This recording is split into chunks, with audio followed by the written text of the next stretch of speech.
Maatat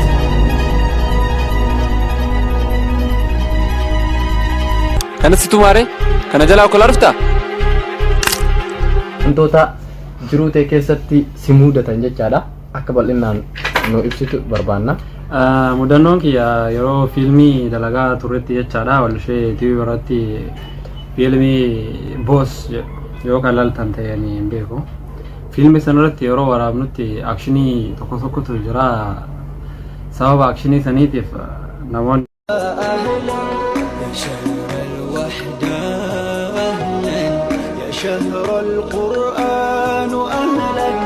Assalamu alaikum warahmatullahi wabarakatuh. Jirra jirtu hordoftoota Abdii Show tuub jalatti argamtan hundi keessanuu Ramadaan Kariim isiniin jecha qophii keenya eeguma adda qabadhee isinii dhufeera. Keessummaa kanas wal bartaniin jechaadha.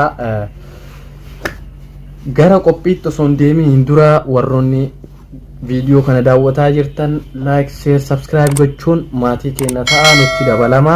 Warroonni maatii keenya taatanis like, share gochuun akkuma beektan nu jajjabeessaa isiniin jechaadha. Sagantaa kiyyaa bifa ho'aa ta'e, bifa bareedaa ta'een, bifa duraanirraa adda ta'een isin qopheesse isin bira gahuudhaaf deemu jira. Tokko jedhee galuu jira jechaadha. Amma gara sagantaatti deemna. Sagantaan keenyas itti fufaan gadhumaatti akka nu biraan deemne isin jecha gara isaatti isin dabarsaa. Hayyee gara studio kiyyatti nagaan dhufte isin jecha mee hordoftoota kiyyaa wal barii. Hayyee duraan dursee yaamicha naa godhuu keetiif galatoomi isin jechuu barbaada. Itti aansuudhaan immoo namoonni hedduun na beektan natti fakkaata chaanaalii Walishee TV jedhamu irratti qophiilee bohaarsoo adda addaa hojjechaa turee jira jechuudha. Namoonni hedduun beektanii gaafii keetti qophiilee. Okay, gaafiin kiyya akkuma amma hordoftoota kiyyaaf ibsite kana jechaadha. Ati YouTube mataa keetii qabda turtee YouTube sanirratti viidiyoo garaagaraa hojjetta.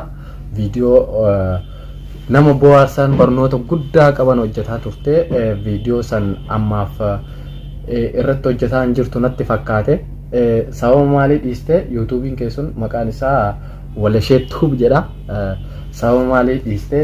Okay, viidiyoo hojjetaa turte san keessatti viidiyoo babbareedaa anis jaaladhee turedha. Maaliif sababa maalii dhiisuu dandeette mee nu ibsi? Sababni nuti itti dhiisuu dandeenyeef sababni nuti hojii hojjechaa turre dhaabuu dandeenyeef sababa haaluma jiruutiin wal qabatee hojjechuu waan nutti hin mijataniif sababa sanii dhaabuu dandeenya. Okay, amma YouTube san irratti hojjechuudhaaf fedha qabda moo chaanal biraa banachuudhaaf? No, homaa sanarra hojjechuuf homaa fedha hin qabnu. Chaanaalii haarawaa bannee ittiin jalqabu. Okay, hordoftoota jaalatamtoota kiyyaa mee asumaan gizee takka gara hojii isaaniitti isin dabarsa jechaadha. Isin hundi keessanuu nagaa artaniimi?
Maatat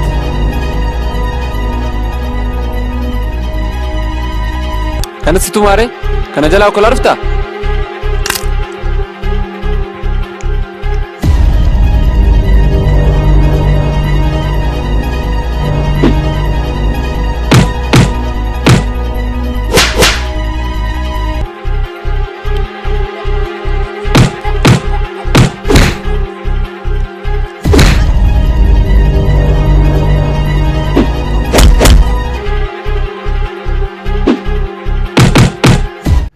Hayyee hordoftoota kiyya walitti deebinee jirra.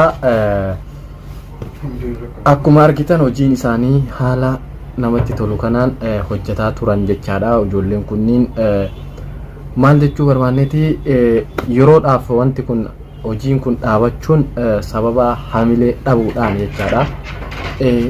Kutatanii hojjechuu barbaadanii turanii garuu haalli mijoonnee fi akkasuma akka dhabanii hojjetanitti argachuu hin dandeenye jechaadha. Sababa kanaaf dhaabuu danda'an jechaadha. Viidiyoo kana isinis jaalattan jedhee abdii qaba.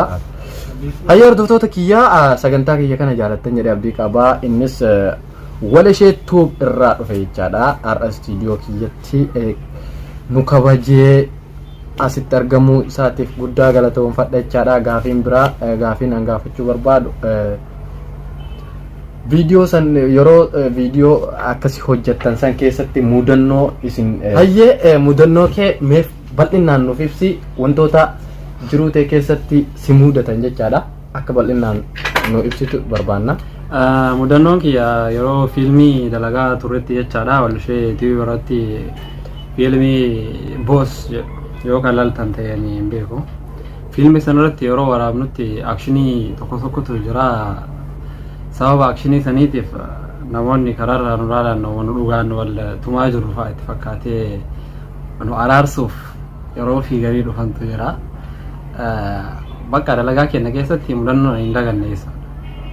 Okay, hedduu waan nama kolfisiisuudhaallee mudannoo hedduun nama bashannansiisuudha. Okay.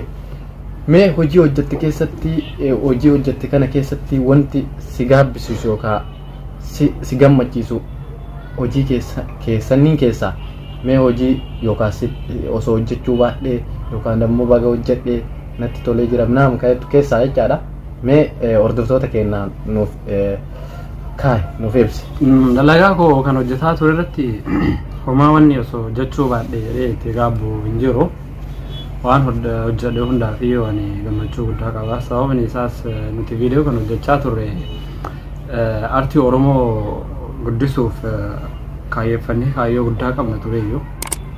Haa ta'u hedduudhaan sababa haala jireenyaa tokko tokkoof milkeessuu hin dandeenye. Sababa kanaan haa ta'u wanni ani itti gaabbu tokkollee hin jiru.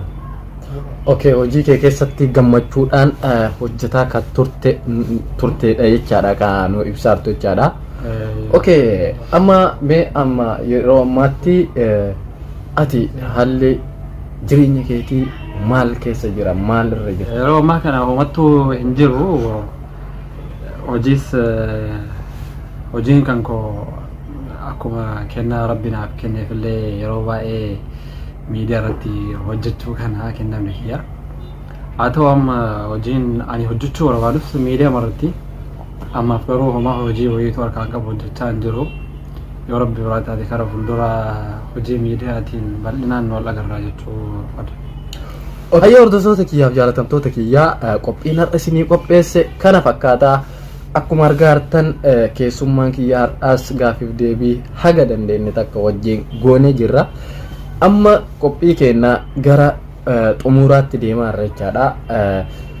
Akkasuma yaadaa fi qeeqa qabdan koomentiidhaan kaayaati. Koomentii keessan hin dubbisnaa hin laalla. Koomentii keessaniif dammoo deebii isinii kennine jechaadha. Qophiin keenya har'aa kana fakkaataa. Qophii biraatiin hanga walitti deebinutti isiniin jechaa hojii mucaa kanaatiin nagayatti ennaa viidiyoo isaa inni hojjete jechaadha. Asirra isinii kaayaa daawwadhaa itti bashannanaa isiniin jennaa nagaya qabaatte ittiin goolamna. Homaa dhaamsi xumuraa ni qabu homaa gabaabduu ture. Viidiyoolee kan hojjechaa ture saayibootan koo qaalii akkaan jaaladhu wajjin hojjechaa turre. Kanaafuu hojiin kun hojii kiyya qofa jedhee wanni isinitti himu jiru. Hojii kiyyaa fi hojii saayibootan kiyyaa hundaati. Kanaafuu garas jechuun haala hojii keenya keessatti jalasa gahee guddaa qaban jechuu barbaada. Okay, keessummaan keenya jaalatamaaf kabajamaan hiriyaa koo jechaadha. Namoota galateeffachuu barbaadus kunoo nuuf ibseera jechaadha. amma sagantaan keenya xumurree jirra sagantaa biraatiin hanga walitti deebinutti nagaatti أهلا يا شهر الوحدة أهلا يا شهر القرآن أهلا يا